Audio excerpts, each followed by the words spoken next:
Welcome back to the Dystopian Man with your host TDM. Please like and subscribe. Get your ledger link down in the description. You can also donate to the channel using Bitcoin, Ethereum, and Cardano. And please subscribe. Or subscribe and like, or at least leave a like because it's free and it helps it pass through the algorithm. So right now, let's get straight into it today. BTC is at 98,185.55 according to Coin Market Cap. So we've yet to hit that 100k level. Do I think it will hit it? Honestly, I think we will hit it by Christmas, but I feel like we're going to hit it tomorrow. That is how I feel. Friday, I feel like it's just going to be good vibes. We hit it before the weekend, and then we'll probably have quite a bad pullback after people are taking profit, because I just think some people, it's going to be a psychological barrier to hit and break. Dominance, BTC dominance, still at 59.76%. So people are still here saying, oh, alt season's not here, alt season not here. Me, I think alt season just looking a little bit different this season. Just look at these numbers. So Ethereum, people were saying Ethereum wasn't moving. It's now been up 7.66% for the week, 24 hours, in 10% in the last 24 hours. Solana also moved 10% in the last 24 hours. BNB moved 2.64% in the last 24 hours. XRP moved 10.88% in the last 24 hours. Again, price now $1.20. Wow, $1.21. Moved 7.92% in the last hour. Okay, we've got Dogecoin, or as my guy brother calls it, Dodgy Coin. 2.85% for the day. Cardano rocking at. Cardano's done well. It's hit the 80 cents, and it's just holding. It's just holding. So juicy price action is just fixed there. That's great. And then we've got Tron 10. Come on, Avalanche, just kick Tron out of the top 10. We don't need to see Tron, right? I'm not even saying much about it. So we look like Trump's form at CFTC chair, eyes for crypto Caesar role. Who knows? I mean, just watch this. Right. Do you think Wall Street's going to embrace the Trump philosophy, the tariffs, and some of the things? When you pick up the phone, are they excited about this? Yes, they are excited, specifically against China. Tariffs are balanced. We've already got to deal with Canada and Mexico and our European partners. We have equivalent tariffs. That's okay. It's China we're at economic war with. I'm a huge advocate for really turning up the heat there and getting them to the table so they're part of the rules that they agreed to play by in 1999 when they joined the WTO. These guys cheat. They steal. Everybody knows it. It's time to really hold them accountable. So the crypto czar that the president's presenting, no doubt about it, he went to Silicon Valley. He was impressed with what he heard and what he saw. And he's looking at a crypto czar, Brian Brooks, Brian Armstrong, two people whose names come up to help him pick somebody or pick themselves. Your thoughts about this? Yeah, I agree with him. I mean, Brian is the Coinbase. He's being sued by Gensler right now. His company's under litigation from the SEC. We got to stop these shenanigans because this is a technology that affects all 11 sectors of the economy. It provides efficiency and digital payment systems, and we have to be competitive worldwide. Let me know who you would prefer down in the description. I don't know. I think Brian Brooks. I'll prefer Brian Brooks over Brian Armstrong. We need a czar here, and we need to start making decisions. Is it Ethereum a commodity, or is it a security? Pick one and go with it. I don't care which one it is, but we've got to at least pick it. We haven't done that yet. 40 seconds. Your thoughts about Doge? So, what do you guys think? Do you think it should be Brian Armstrong or Brian Brooks? Interested to know your guys' thoughts.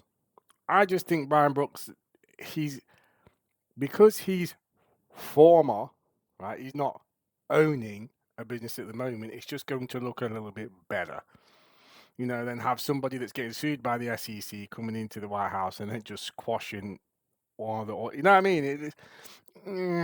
I just think it looks a bit better if Brian Brooks falls in.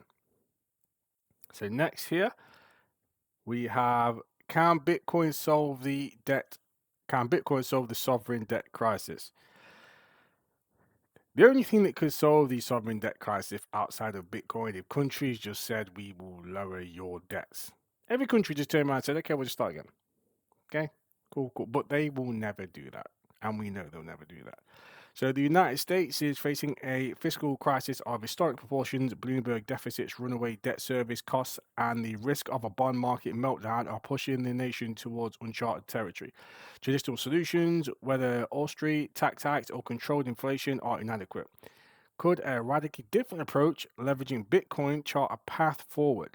A thoughtful post by Stackholder on X entertained the idea that Bitcoin could play a role in addressing a sovereign debt crisis.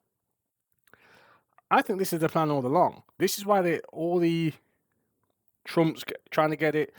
People are trying to front run in, because when there is no Bitcoin left, who sets the price?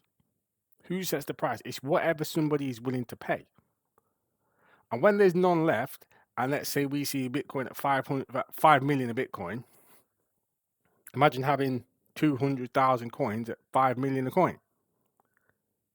It's going to like dwarf over your debt. Right? So we can clearly see that this, in my opinion, is the plan moving forward. Even with news like this, Pennsylvania passes Bitcoin rights bill, proposes strategic reserve. So Pennsylvania is stepping into the digital future with bold legislation aimed at solidifying its role as a leader in the emerging digital asset economy. On October 2023-2024, the Pennsylvania House of Representatives passed House Bill 2481, dubbed the Bitcoin Rights Bill by Dennis Porter, co-founder of the Satoshi Action Fund, with a decisive 176-21 bipartisan vote. This legislation positions Pennsylvania among states at the forefront of digital asset regulation and underscores its commitment to fostering innovation in the sector while addressing critical issues like economic empowerment and financial inclusion. So Pennsylvania is becoming one of the crypto favored heavy states that's probably going to collect even more Bitcoin. So as we already know that Trump said he wants to collect a certain amount of Bitcoin, I think it was like 200,000 or something over was it 20,000 a year? I think it was 20,000 or 200,000. I can't remember which one it was. Either way, it's ridiculous. If he's collecting that, right, and then you've got Pennsylvania collecting, and then we know Florida was collecting, the United States are trying to own. He already said it. He literally already said it. Like Bitcoin should be owned and ran in the America. That's what Trump said, and that's what he's trying to do. And people are going to front run him to stop that from happening. That's what Michael Saylor is doing. But it's an American company anyway, so technically it's still going to be American owned. So, first day of BlackRock's IBIT ETF options sees 1.9 billion in exposure. Bloomberg analyst advisors. Brilliant. Options on investment titan BlackRock Spot Bitcoin BTC exchange traded fund debuted on the Nasdaq on Wednesday. In a post on social media platform X, Bloomberg intelligence ETF analyst James Seifert says options on BlackRock iShares Bitcoin Trust ETF IBIT saw nearly 1.9 billion in notional exposure on one day of trading. So Bitcoin also inches closer to breaching the 6-digit mark with a new all-time high over 95,000. The top crypto asset is now trading for $94,765, say Safer. These options are almost certainly part of the move to the new Bitcoin all-time highs today. And let's just see what we're rocking at now just before we close down. You know, hopefully I'll wake up tomorrow and it's 100k. What do you say? We're going to wake up tomorrow and it's 100k? Let me know in the comments when you think we're going to hit him at 100k. But we are still a tiny market compared to the S&P 500. And I genuinely think next year, funds are going to start bleeding into cryptocurrency from the S&P 500 when everything is regulated and there's nothing to be scared of anymore. I genuinely do. Genuinely do. Well done, everybody. You're here for the bull run. I'm going to be making content throughout the bull run and throughout the next bear market and back into the bull run again to make sure you guys are kept up to date and ready. So please like and subscribe and like. Like I say, get your ledger and nano in the description. You can donate to the channel using Bitcoin, Ether, or Cardano. Peace.